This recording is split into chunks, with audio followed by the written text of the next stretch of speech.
thème de la fraternité, l'importance de la fraternité, de la communion fraternelle. Et personnellement, c'est un thème sur lequel je n'ai jamais entendu prêcher.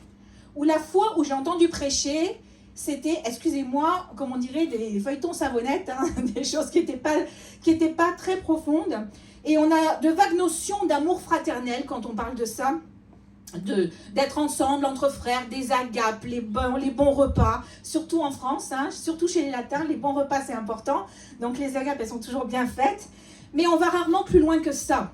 Et pourtant, nous allons voir l'importance de la fraternité et de la communion fraternelle. Croyez-moi, c'est plus que les agapes dans le cœur de Dieu, c'est plus que les repas, c'est plus que d'être ensemble juste dans un même lieu, c'est plus que de passer du bon temps ensemble, d'accord? C'est plus que du copinage. C'est plus que de l'amitié, c'est de la fraternité. Et aux yeux de Dieu, cette notion est extrêmement importante. D'ailleurs, si vous avez lu le document de la vision, quand on a fait notre soirée, on vous a remis un document. Si vous avez lu le document sur la vision de l'Église Connexion, vous aurez certainement remarqué donc qu'un des 4 piliers de l'Église Connexion, c'est la communion fraternelle. Et ces 4 piliers, ils ne sont pas sortis du chapeau, hein, bien sûr, ils sont profondément bibliques. Et on s'attache à ce que ce soit biblique. Et on trouve ça dans le livre des Actes. Donc, acte 2, est-ce que ça fonctionne?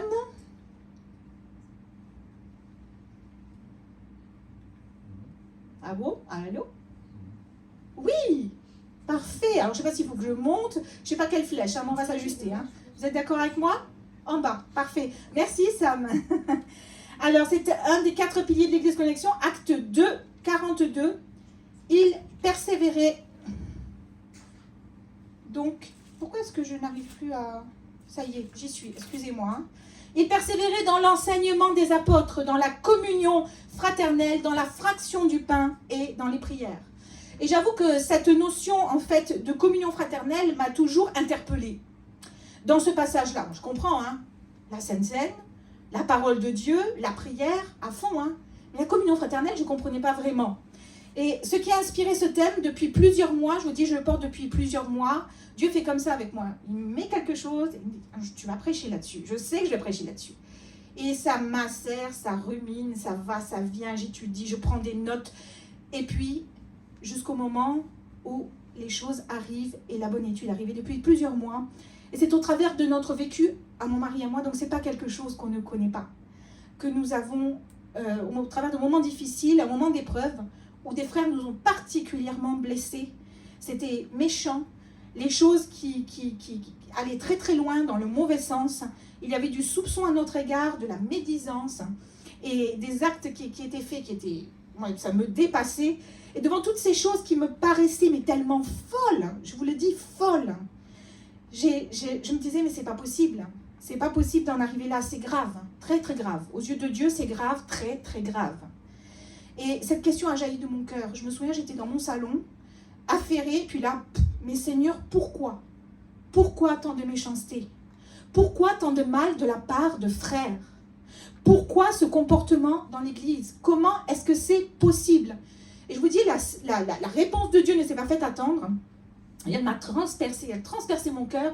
Et le Seigneur m'a dit, regarde dans la Bible. Et tu verras que du début à la fin, des frères se sont entretués. Des frères se sont blessés dans l'Église.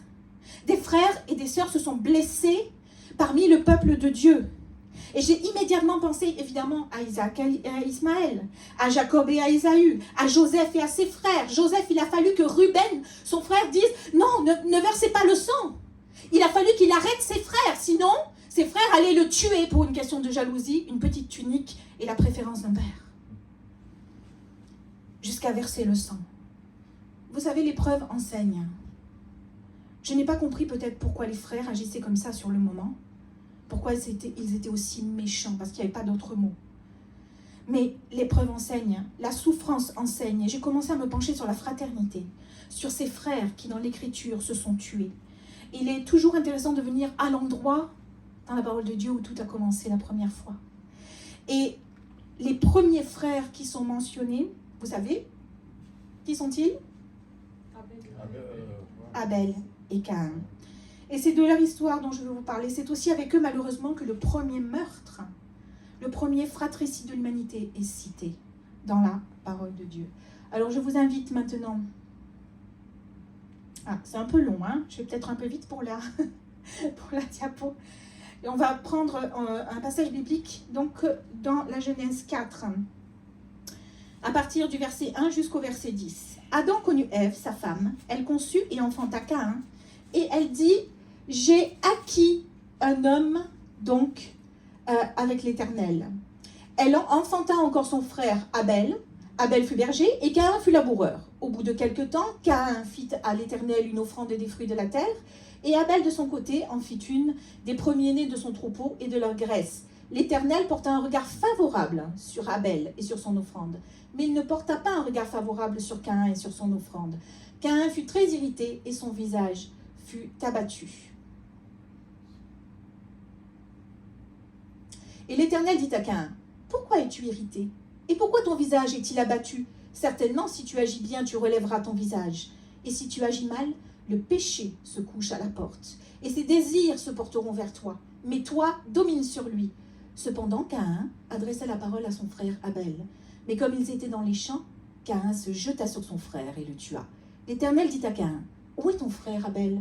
Il répondit, « Je ne sais pas. Suis-je le gardien de mon frère ?» Et Dieu dit, « Qu'as-tu fait? La voix du sang de ton frère crie de la terre jusqu'à moi. » Alors on va se replacer dans le contexte de cette histoire. Parce qu'encore une fois, c'est une histoire qu'on peut connaître comme on connaît David et Goliath. Vous savez, les bonnes histoires là pour les enfants, qu'on connaît, qu'on reconnaît, qu'on a passé, qu'on a relu, et pour lesquelles on passe tellement à côté, et qui sont tellement importantes. Alors on va se replacer dans le contexte de cette histoire. Ils travaillent dans un champ, ils partagent un même lieu de travail, mais chacun a une activité différente. L'un est cultivateur. Est-ce qu'il y a un problème avec... ça n'avance pas? Waouh. Ok, il va falloir que j'anticipe beaucoup. Donc ils travaillent dans un champ, ils partagent le même lieu de travail. Si jamais ça ne va pas, je vais avancer, je viendrai peut-être juste pour l'hébreu. D'accord? Ils travaillent dans un champ, ils partagent un même lieu de travail, chacun a son activité, chacun a une activité différente, un cultivateur, l'autre berger. Les deux présentent une offrande de leurs fruits et de leur travail à Dieu. Là, celle d'Abel reçoit la faveur de Dieu, celle de Caïn, non. Les deux frères ont chacun pourtant un potentiel divin. Écoutez bien ce que je vous dis. Hein. Un potentiel divin en eux. Lorsque Dieu a créé Ish et Isha, bien sûr qu'ils vont enfanter Abel et Caïn, c'est eux qui vont devenir Adam et Ève. Lorsqu'il infante, il va créer Dieu Ish et Isha. Il crée Ish et Isha.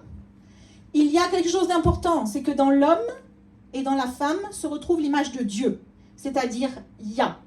Et on retrouve exactement, quand ils vont enfanter les deux frères, d'accord, Caïn et Abel, on retrouve les deux mêmes lettres qui, lorsqu'elles sont assemblées, font le mot Yah, Dieu, en hébreu. Donc les deux ont la capacité,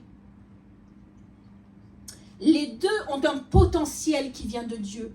Les deux ont une image de Dieu à l'intérieur d'eux-mêmes. Et on va retrouver donc cette image-là, donc dans Caïn, Caïn en hébreu, qui veut dire possession, forgeron, mais qui vient du verbe acheter, créer, et de Abel, le souffle. La notion de frère en hébreu,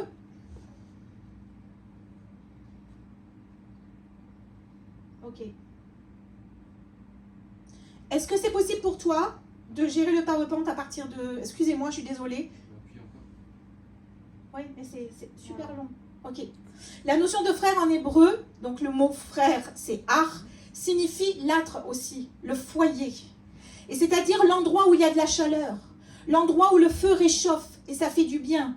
Mais le feu aussi crépite et ça peut faire des étincelles et même embraser la maison. Ar peut signifier aussi un. La racine de ce mot, frère, veut dire âtre, foyer, mais veut dire aussi un.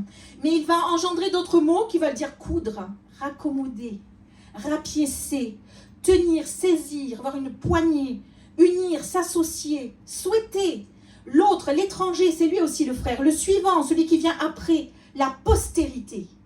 Et ce mot frère va aussi amener le mot, la responsabilité, arayot.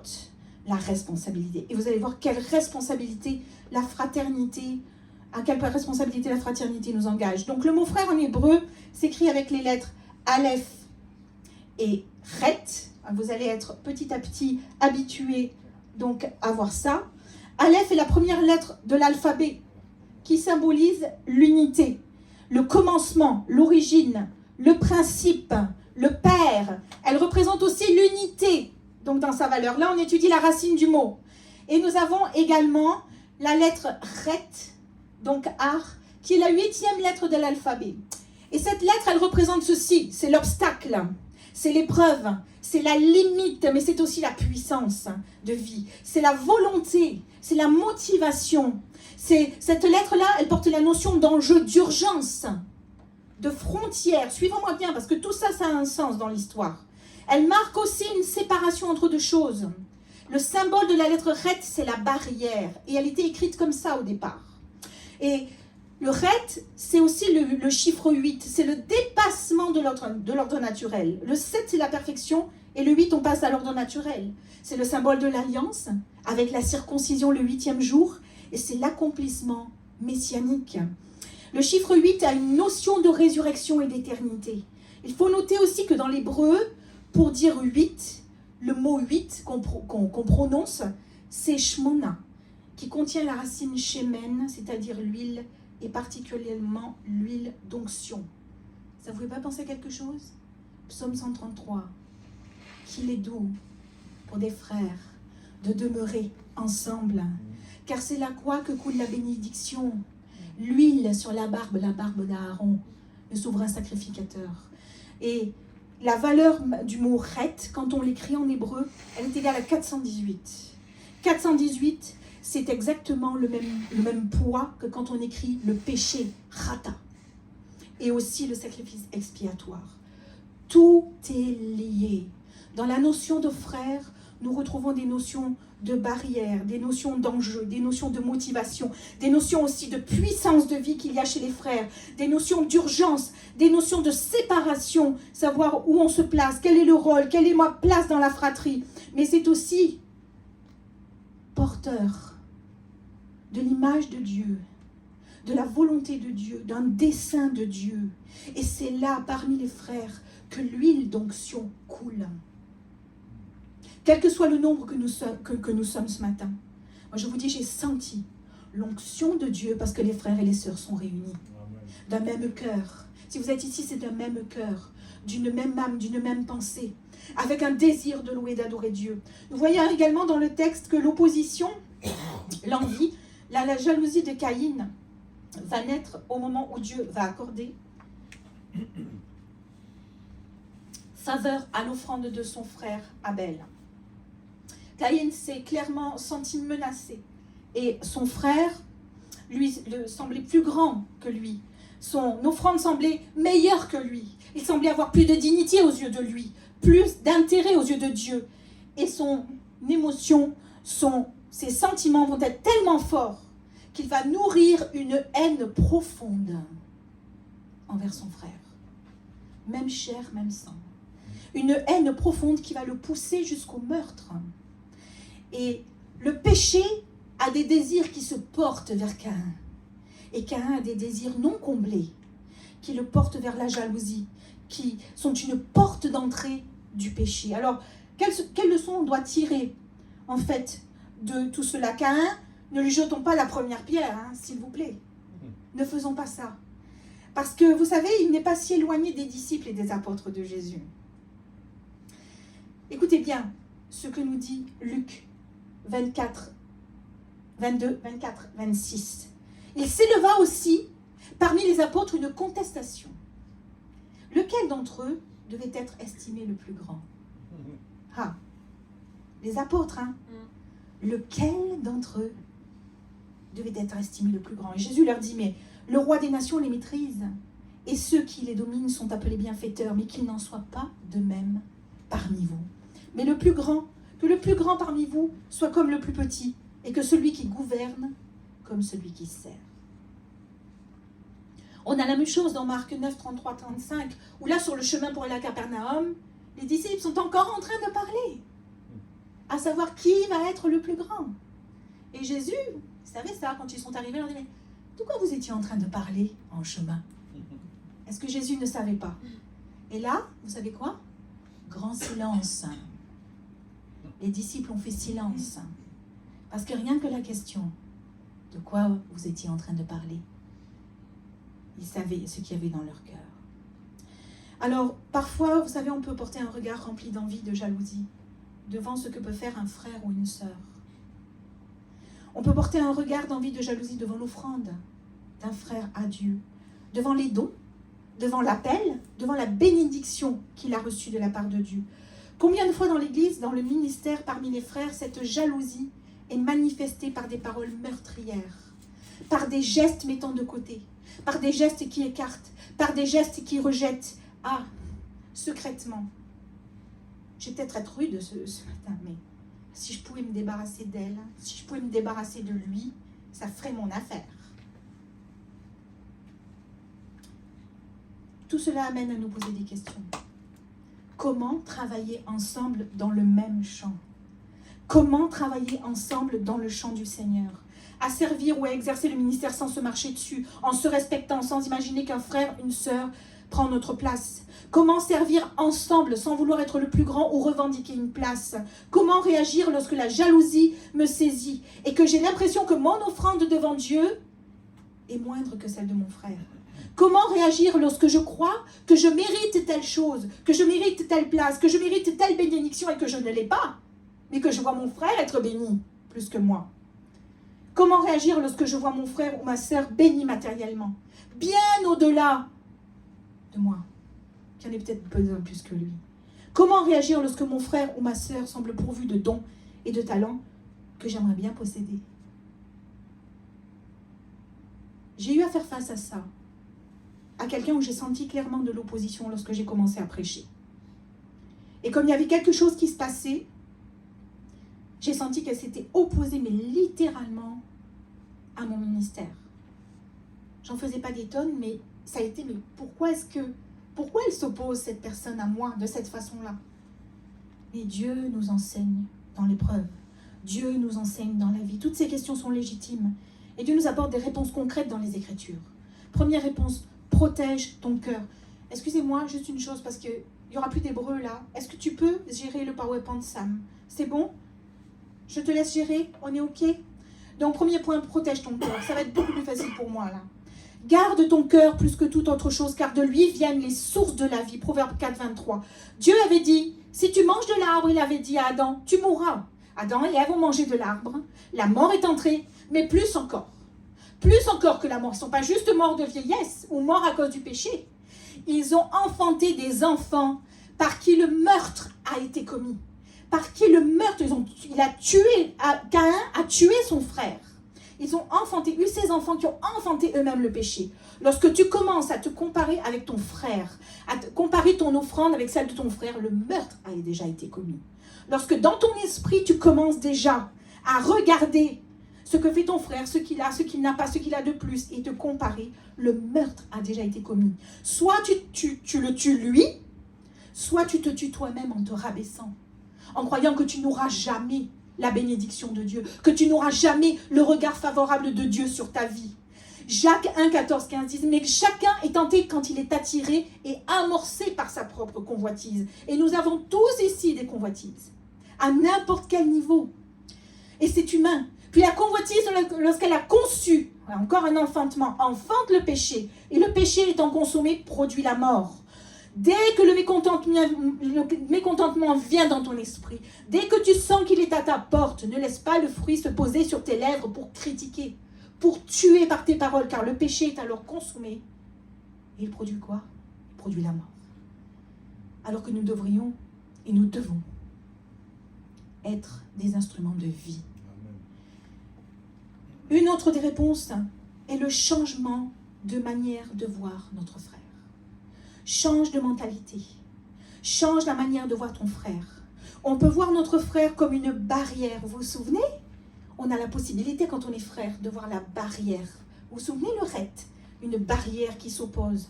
Une barrière d'empêchement, une entrave à ce que je dois faire, une entrave à ma destinée, ou comme une barrière de protection. La notion de barrière n'est pas toujours négative. La barrière, elle peut aussi protéger. Elle peut être une limite qui m'est imposée pour me garder, pour me protéger. Mon frère est un garde-fou. Mon frère est une protection pour moi. Mon frère est une bénédiction pour moi. Mon frère va veiller sur moi. On peut le voir aussi, le frère, comme une barrière qui cloisonne, qui m'enferme, qui étouffe, ou le voir comme un lien. Dans la notion de frère en hébreu, il y a aussi ce lien qui unit, comme une ouverture des possibles, des possibilités. L'autre, mon frère, c'est une possibilité de plus pour ma vie.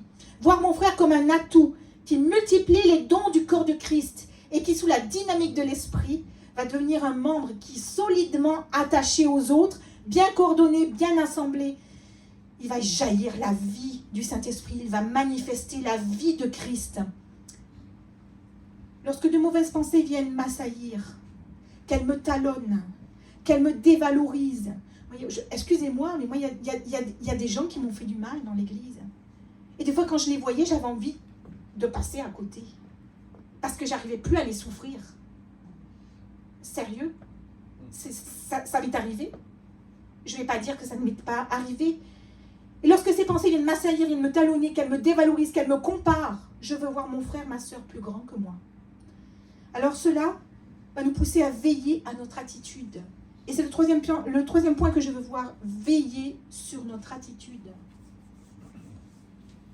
Quelle importance primordiale dans l'Église que l'attitude d'amour que nous avons les uns pour les autres. Car c'est cela que le monde verra. C'est à notre attitude d'amour que le monde verra que nous sommes ses disciples, pas à autre chose. Parce que Jésus va regarder, il va dire, vous êtes mon ami, vous êtes mes amis, à partir du moment où vous gardez mes commandements, c'est lui qui va juger si nous gardons les commandements. C'est à lui de juger dans nos cœurs si nous gardons le commandement. Mais par contre, c'est à nous de veiller à avoir une attitude d'amour. Parce que l'attitude d'amour que je vais avoir moi avec mon frère, ma soeur, avec les gens de l'extérieur, c'est ce qui va prouver aux yeux du monde que nous sommes vraiment ses disciples. Et pourquoi? Parce que l'amour, c'est la manifestation du royaume de Dieu. Le royaume est parmi nous à partir du moment où l'amour est là. Je vais passer tout ce que Paul dit concernant l'amour. Je peux avoir tout avoir. Si je n'ai pas l'amour, je ne suis rien. C'est même pas je n'ai rien. Je ne suis rien sans l'amour. Et alors que l'esprit du monde s'est divisé pour mieux régner, c'est le résultat aujourd'hui des guerres qu'on a entre la Russie et puis l'Ukraine et d'autres guerres qui vont venir. C'est dominer l'autre, c'est abuser de l'autre, de ses biens, de ses dons. Que croyez-vous? Excusez-moi, mais on a abusé de l'Afrique. On a abusé de nos frères africains, de toutes leurs ressources. Ils y sont allés pour puiser. Et à côté, des fois, on les regarde mourir. Pour pas dire plus crever. C'est abuser de l'autre, de ses biens, de ses dons, même de sa personne. Mais la manifestation du royaume de Dieu, c'est le fruit de l'esprit. Frères, vous avez été appelés, nous dit Galates, à la liberté. Seulement ne faites pas de cette liberté un prétexte de vivre selon la chair. Mais rendez-vous par la charité, serviteurs les uns des autres. Car toute la loi est accomplie dans une seule parole. Celle-ci, tu aimeras ton prochain comme toi-même. Mais si vous vous mordez et vous dévorez les uns les autres, prenez garde que vous ne soyez détruits les uns par les autres. Caïn et Abel. Je dis donc marchez selon l'esprit et vous n'accomplirez pas les désirs de la chair, car la chair a des désirs contraires à ceux de l'esprit. Et l'esprit en a de contraires à ceux de la chair. Ils sont opposés entre eux, afin que vous ne fassiez point ce que vous voudriez. C'est ce que Caïn a fait. Il a fait ce qu'il a voulu. Il n'a pas écouté Dieu. Si vous êtes conduits par l'esprit, vous n'êtes point sous la loi. Or, les œuvres de la chair sont manifestes. Ce sont l'impudicité, l'impureté, la dissolution, l'idolâtrie, la magie, les inimitiés, les querelles, les jalousies, les animosités, les disputes, les divisions, les sectes, l'envie, l'ivrognerie, les excès de table, etc. Les choses semblables. Mais je vous le dis d'avance, comme je l'ai déjà dit, que ceux qui commettent de telles choses n'hériteront pas le royaume de Dieu. Mais le fruit de l'esprit. Le fruit de l'esprit, c'est l'amour, la joie, la paix, la patience, la bonté, la bénignité, la fidélité, la douceur, la tempérance. Si nous vivons par l'esprit, marchons aussi selon l'esprit, ne cherchons pas une vaine gloire, nous provoquant les uns les autres en nous portant envie les uns les autres. Et combien de thèmes tout au long de la Bible nous parlent de ça. Si tu changes ta mentalité, tu vas rentrer dans des choses incroyables. Si tu changes ta manière de voir ton frère, tu vas changer et il va y avoir des actes de foi. Celui qui t'exaspère, tu vas aller le voir, lui parler. Moi, j'ai évité. Je vous dis franchement, il y a des personnes, je les évitais. Parce que j'arrivais pas. Je savais, je sentais tellement l'opposition qu'il y avait que je les évitais. Mais tant qu'on commence à dire, je vais moi agir autrement, je vais aller la voir cette personne, je vais la bénir, je vais lui parler, je vais l'encourager dans son service au lieu de la casser, la critiquer et de nourrir des choses. Je vais l'exhorter et relever ce qu'il y a de bon en elle. Quelque chose, une dynamique va changer. Tu choisis d'être le frère qui procure la chaleur de foyer, celle qui réchauffe le cœur entier, la bienveillance, et non pas le feu dévorant qui fait des étincelles et qui provoque un incendie. Alors oui, vous allez me dire, c'est dur.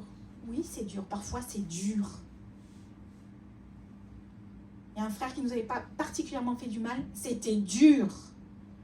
Dur de se taire, dur de ne pas parler, dur de ne pas aller le voir. Il lui dit, écoute, là maintenant, on va parler ensemble. Parce que ce que tu fais, ce n'est pas du tout à la gloire de Dieu. Et le Seigneur a dit, tais-toi. Tais-toi. C'est moi qui vais m'en charger. La communion fraternelle est un défi. La communion fraternelle, c'est un challenge. La communion fraternelle, elle a des exigences. La communion fraternelle, c'est le thermostat de l'Église. Le thermostat de l'Église. On prend la température dans la relation des frères et des sœurs. À l'amour que vous avez les uns pour les autres, on verra que vous êtes mes disciples. On verra que le lien, la température, c'est le Saint-Esprit qui le met. La communion fraternelle est exigeante car elle appelle à l'humilité. Rendez continuellement grâce pour toutes choses à Dieu le Père. Au nom de notre Seigneur Jésus-Christ, vous soumettant les uns aux autres dans la crainte de Christ. Waouh! Éphésiens 5, 20, 21. Sans l'humilité, c'est l'orgueil de l'homme qui prend le dessus. Et nous le savons tous, l'orgueil précède la chute, même celle d'une église. Je vous dis, on a vu des églises. Un jour, on était dans un pays, je ne vais pas dire lequel. On va visiter une église et à un moment donné, on voit une photo dans les archives, dans le bureau. Je ne sais pas si tu te souviens, chérie. On était un pays francophone.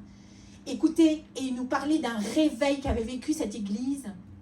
Mais aujourd'hui, ils étaient 20. Ils avaient été 150, 200. Et il y avait des enfants partout. Sans les enfants, il y avait des enfants partout. Et un réveil. Et cette église a été décimée et se retrouver à 20 personnes. Alors maintenant, l'unité. Enfin, ayez tous les mêmes pensées, les mêmes sentiments. Soyez pleins d'amour fraternel, de compassion, de bienveillance, nous dit 1 Pierre 3, 8. Je vous supplie, ça c'est Paul, je vous supplie, frères, sœurs, par le nom de notre Seigneur Jésus-Christ, de tenir tous le même langage, qu'il n'y ait pas de division parmi vous, mais soyez parfaitement unis dans le même état d'esprit et dans la même pensée. Alors, excusez-moi, est-ce que cela, ça veut dire que nous devons être des bénis oui-oui, comme on dit? Des gens qui acceptent n'importe quoi dans l'église? Pas du tout. Pas du tout, non. Mais par contre, des frères qui s'assemblent. On a le droit de ne pas être d'accord. Et c'est bon de ne pas être d'accord. C'est pour ça que le frère a été mis. C'est un vis-à-vis. Comme l'homme et la femme le sont ensemble. C'est une barrière, mais une bonne barrière, qui va être capable aussi de nous aider et de juger, parce que le salut est dans la multitude de conseillers. C'est ça que nous dit la parole.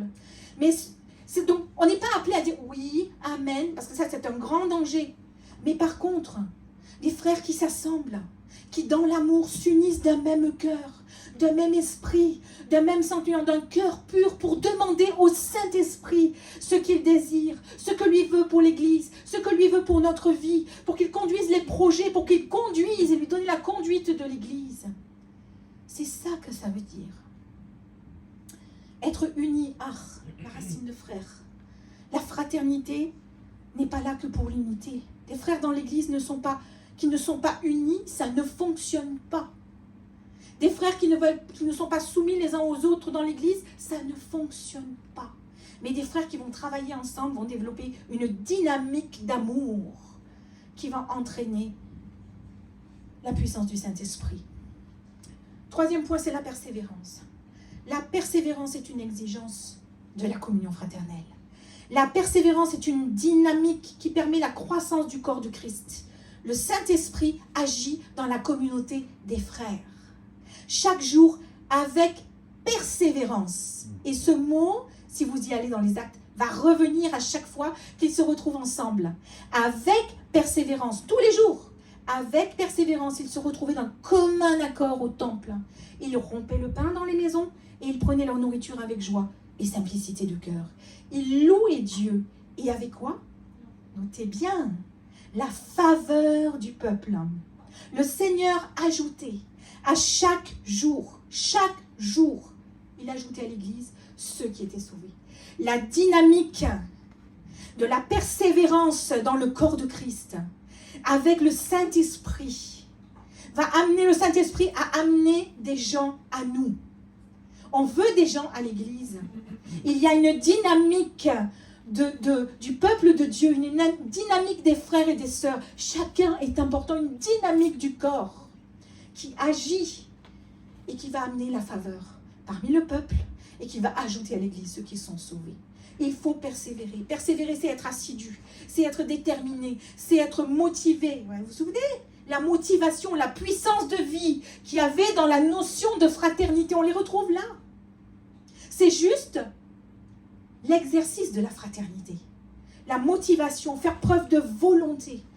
Ah, qu'il est bon, qu'il est doux pour des frères de se retrouver ensemble. Parce que la bénédiction, elle vient ici. Parce qu'elle coule d'en haut, du trône de Dieu. Il verse son onction et ça coule. C'est pas une petite goutte, c'est pas une petite touche sur le front. Ça coule, ça dégouline. Ça va sur les vêtements du souverain sacrificateur. C'est comme ça que ça se passait l'onction à l'époque. C'est pas une petite goutte d'huile pour pas salir les vêtements. Ils prenaient des cornes, ils arrosaient d'huile et l'huile coulait sur les vêtements. Et avec les vêtements du souverain sacrificateur, vous savez ce qu'ils faisaient? Des mèches pour allumer dans le temple. Sainteté à l'Éternel.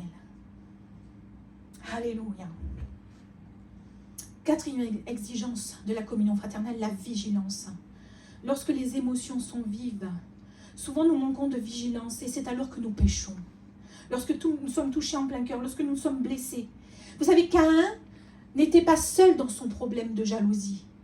Il a été balayé par une vague d'émotions, la jalousie s'est enflammée. Et dans cette situation, on peut avoir l'impression que cet homme était seul, mais pas du tout. Dieu était là. Dieu n'était pas étranger. Dieu lui a même parlé. Mais Dieu n'a pas fait que lui parler, lui dire, tu sais, c'est pas bien, hein? Non, non. Dieu a donné la solution de manière claire et précise à Caïn. Il lui a donné la solution. Dieu n'a pas fait que reprendre Caïn ou le mettre en garde. Mais il y avait une promesse de rétablissement dans les paroles de Dieu pour Caïn. Même dans son péché, même quand il était enveloppé, même quand Dieu a vu que le projet de Caïn avait la capacité de basculer et d'aller jusqu'à tuer son frère, Dieu a donné la solution. Et Dieu était à ses côtés, et Dieu était avec lui, et Dieu n'a pas fermé la grâce, et Dieu n'a pas enlevé la miséricorde, mais il lui a parlé et il lui a donné la solution. Il y avait une promesse de rétablissement. Si tu domines Caïn, tu relèveras la tête. Si tu domines, tu relèveras la tête. Et quelle victoire aurait pu remporter Caïn? Dans cette situation, je me dis, mais quelle victoire Caïn aurait pu remporter? Et remporter aussi pour l'humanité. Ça aurait été écrit autrement dans le texte. Il a été soumis à la tentation, mais il n'a pas consommé le péché. Et il n'a pas enfanté la mort. La Bible nous dit dans le psaume 94-19, quand les pensées s'agitent en foule au-dedans de moi, attention, vigilance. Parce qu'à ce moment-là, toutes sortes de choses se passent dans ton cœur. Tes consolations, alors, le dit le psalmiste, réjouissent mon âme. Quand ça s'agite dans ma tête, lorsque je suis balayée, lorsque ça peut s'étendre à plus que la jalousie, ça peut être la haine, ça peut être la colère, ça peut être n'importe quoi. Tes consolations réjouissent mon cœur. Peut-être que Caïn n'aurait pas eu le dessus tout de suite. Mais s'il avait persévéré, je vous le dis, dans l'obéissance de la voix de Dieu, il aurait vaincu. C'est certain, il aurait vaincu et aurait grandi spirituellement. Et la paix se serait installée dans sa vie. Et la force, et la puissance, et une autorité, et une barrière face au péché. Mais il a persévéré. Il n'a pas persévéré, il a choisi Khata, le péché. Il a manqué la cible. Il est passé à côté. Et d'ailleurs, dans cette vigilance, écoutez bien ce que dit Jésus. Jésus nous dit, lorsque nous venons présenter notre offrande, je dis, moi je pensais à ça quand ce matin je levais les mains. Je pensais à moi. Est-ce que ton offrande, Sandrine, tu as besoin de la laisser là pour aller te réconcilier avec quelqu'un ou mettre des choses en règle dans tes pensées par rapport à quelqu'un, par rapport à toutes sortes de choses. Jésus nous dit, quand tu apportes ton adoration, ton offrande, si donc tu présentes ton offrande à l'autel et que là, tu te souviennes que ton frère a quelque chose contre toi, laisse-la ton offrande, laisse-la devant l'autel et va d'abord te réconcilier avec ton frère, puis viens présenter ton offrande. J'arrive tranquillement à la fin de mon message. Je vous dirais, c'est pourquoi à l'Église Connexion, on n'est pas meilleur que les autres. On n'est pas meilleur que ces gens qui sont dans la parole de Dieu. Je ne suis pas meilleur que Caïn. On a tous le potentiel de Caïn. On a tous le potentiel de Jésus. On a tous le potentiel de l'image de Dieu à l'intérieur de nous.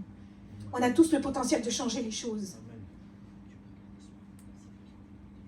Nous nous efforçons à l'Église, et on en a beaucoup parlé avec Philippe, avec mon mari. Nous nous efforçons d'avoir des sentiments nobles et on le communique à l'équipe. Et l'équipe pourrait vous le dire, le comité, là, les 8 que nous sommes, d'ailleurs on est 8. Hein. 8, c'est quand même symbole de la fraternité. Excellent, je viens de réaliser là. Waouh. Donc soyez bénis, aucune barrière entre nous.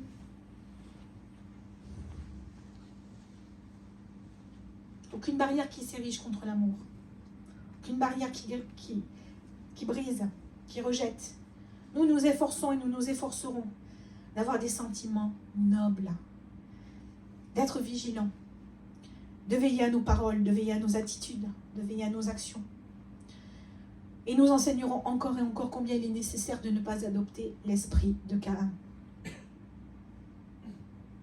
Ça peut paraître un message pas évident de parler de tout ça, mais c'est tellement important. Parce que ça amène la bénédiction. Si je demandais à des personnes ce matin combien ont été blessés dans une église, combien ont été blessés par un frère, par une sœur, combien ont été blessés par un ministère, je ne crois pas qu'il y a une seule personne qui ne lèverait pas la main. Vrai ou pas? C'est la réalité. Nous enseignerons encore et encore combien il est nécessaire de ne pas adopter l'esprit de Caïn. Dans la Genèse 4, versets 6 à 7, il est dit quelque chose. Dieu parle à Caïn. Et il lui dit, ne reste pas dans la poussière, le nez dans la poussière, mais relève la tête. Relève la tête, ne reste pas la tête abattue. Pourquoi ton visage est triste?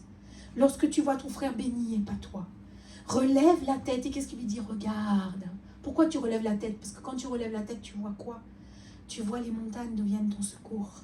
Si tu gardes la tête baissée, tu ne verras que la misère de la poussière de la terre.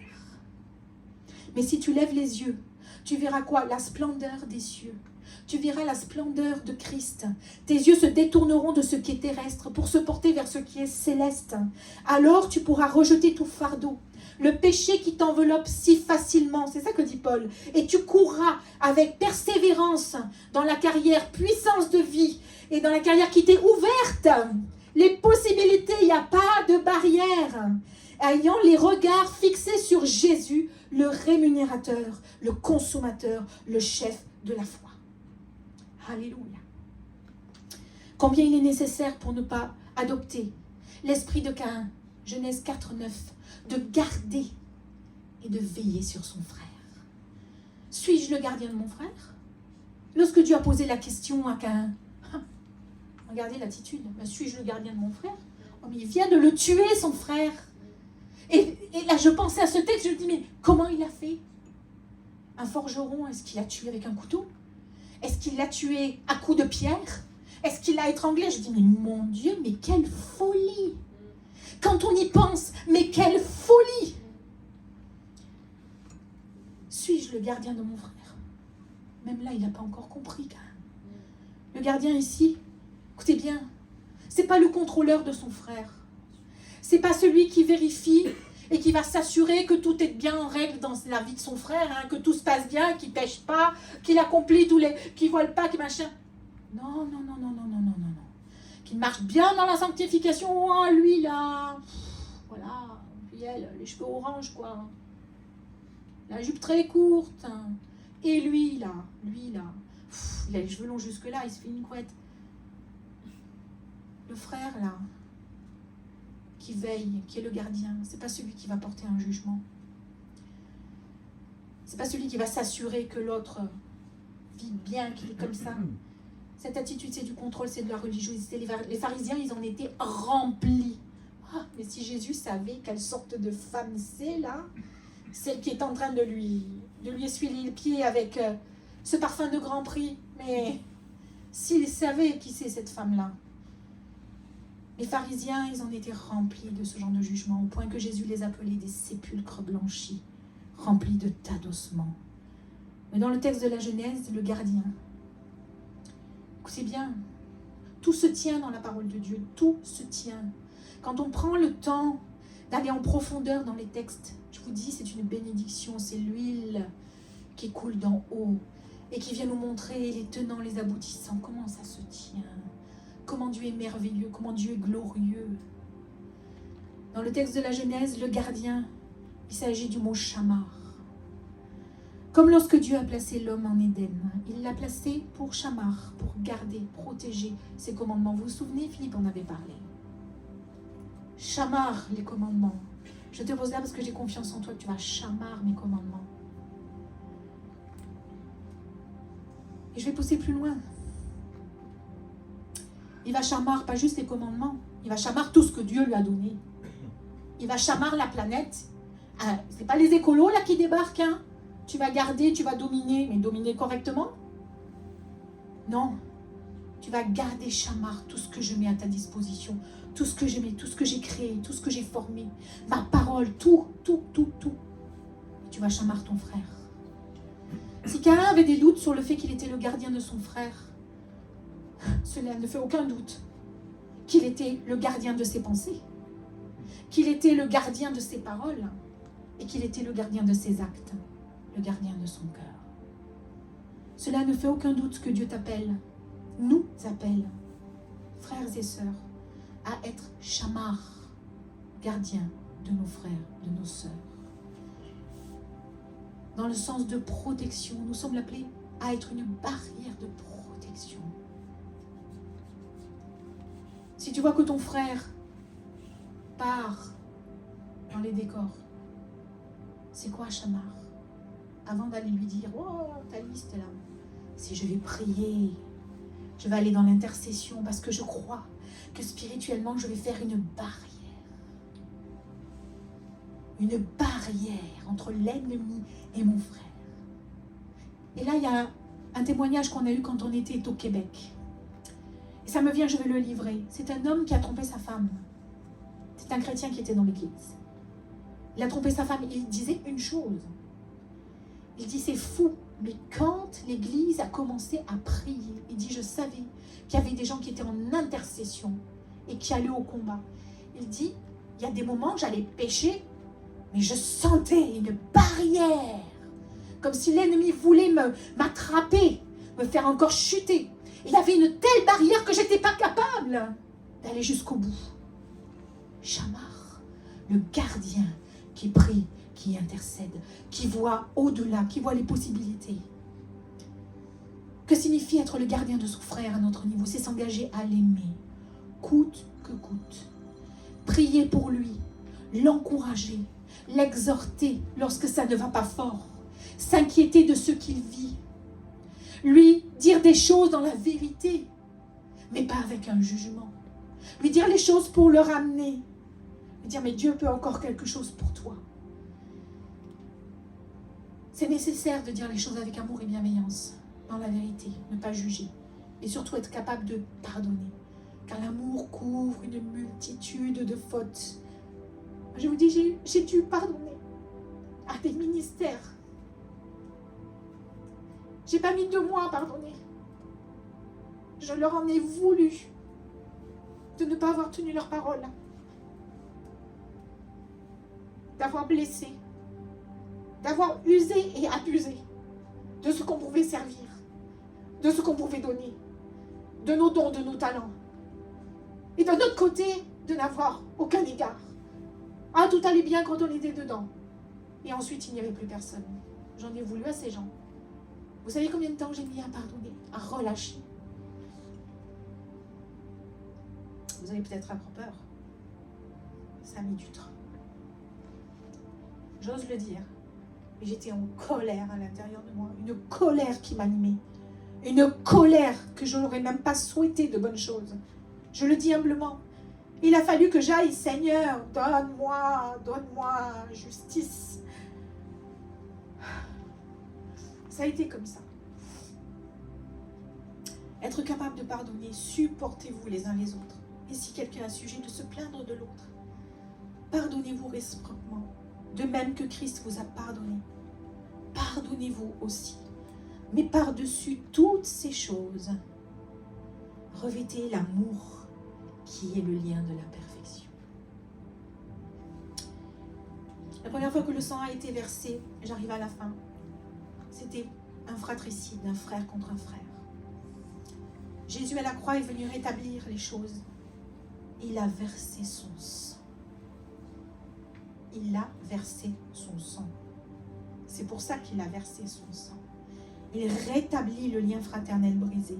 Et nous qui étions éloignés, nous qui étions des Caïns, nous avons été rapprochés par le sang de Christ. Et nous sommes devenus des frères parce qu'il est notre paix. Et Jésus nous a dit, il n'a pas eu honte. Regardez l'amour de Dieu. Il n'a pas eu honte de nous appeler frères. Et à la croix, la Bible nous dit qu'il est devenu le premier-né de beaucoup de frères. Mais quelle grâce!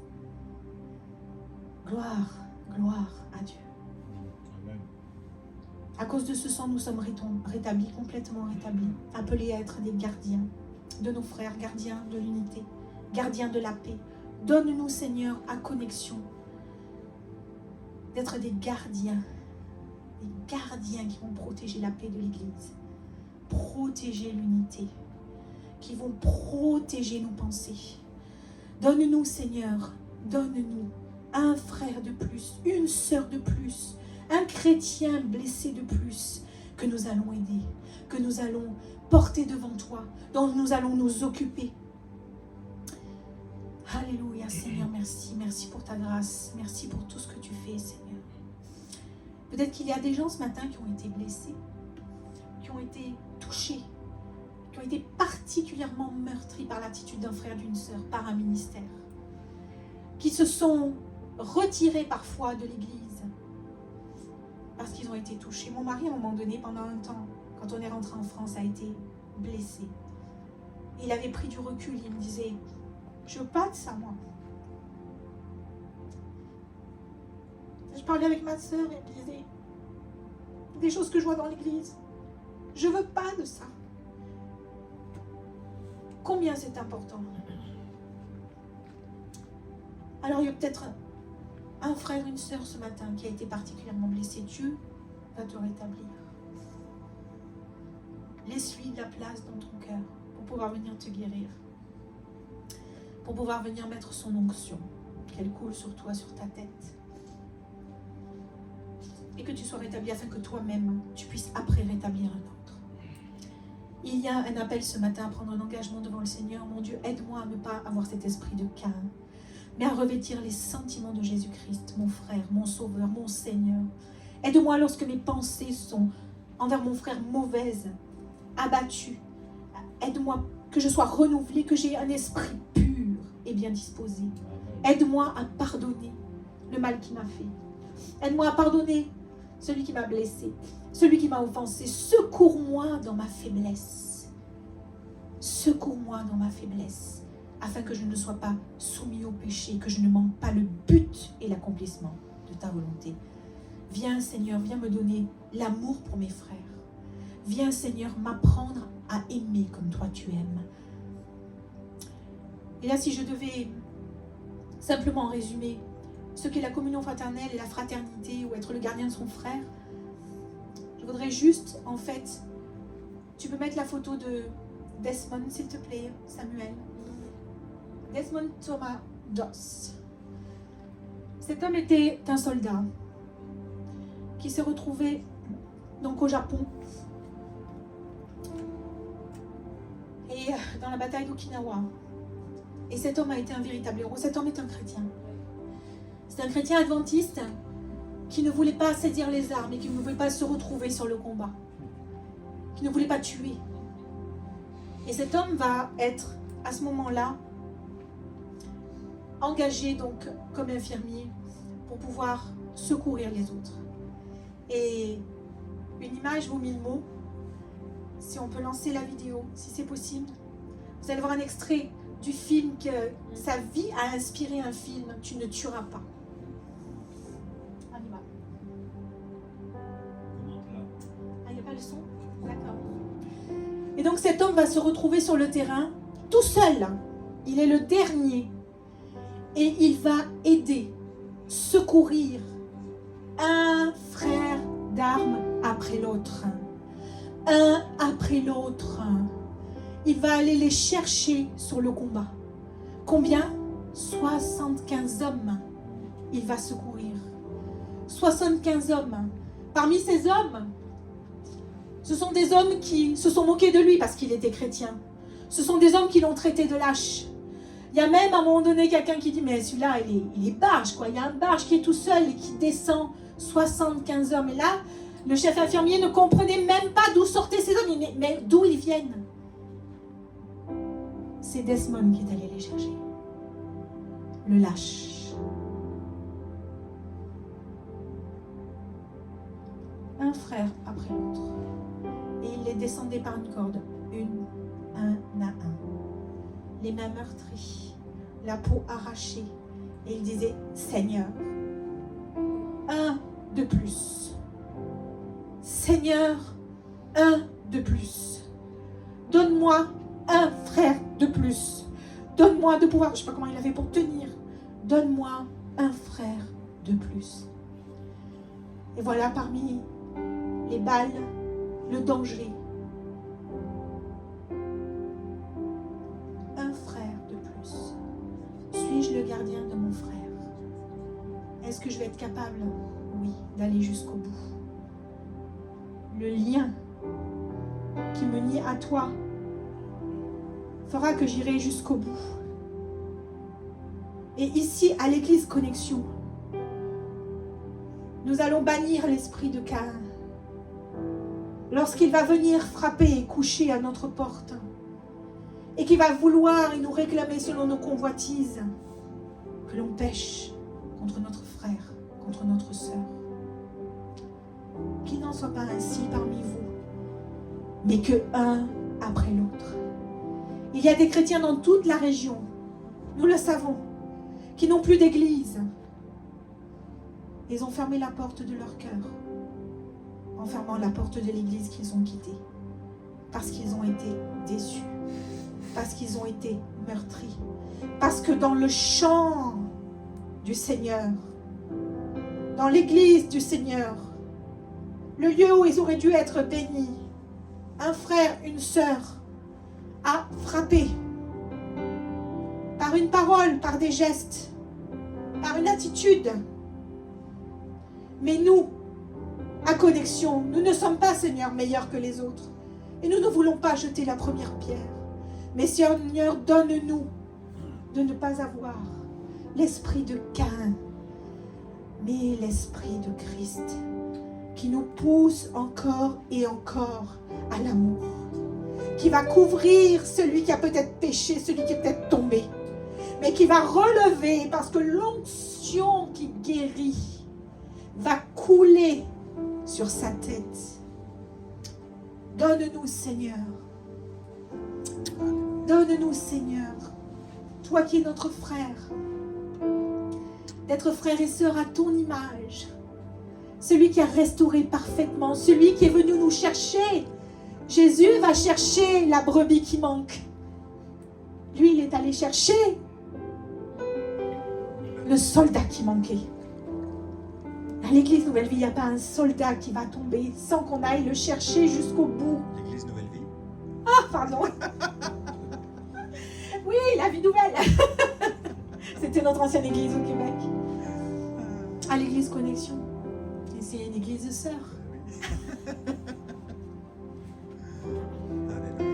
Que Dieu fasse que dans nos cœurs, nous ne soyons pas de ceux qui abandonnent leurs frères, leurs sœurs, leur poste d'intercesseur, leur poste d'hommes et de femmes de prière. Mais que nous soyons cette armée de l'Éternel qui est bien rodée, qui va aller au combat pour aller chercher celui qui est fatigué, celui qui est blessé, celui qui est peut-être même mort, et on redonnera la dignité. Seigneur, donne-nous ta grâce. Donne-nous cette grâce abondante. Donne-nous cet amour, Seigneur, qui couvre multitude de fautes. Donne-nous, Seigneur, d'entendre les battements de ton cœur pour le frère ou pour la sœur. Donne-nous le pardon. Donne-nous la guérison. Donne-nous, Seigneur, ô Dieu, d'édifier, de corriger comme il le faut, d'amener à toi, qui guérira celui ou celle qui est fatiguée et chargée. Gloire te soit rendue, Jésus. Gloire te soit rendue. Alléluia.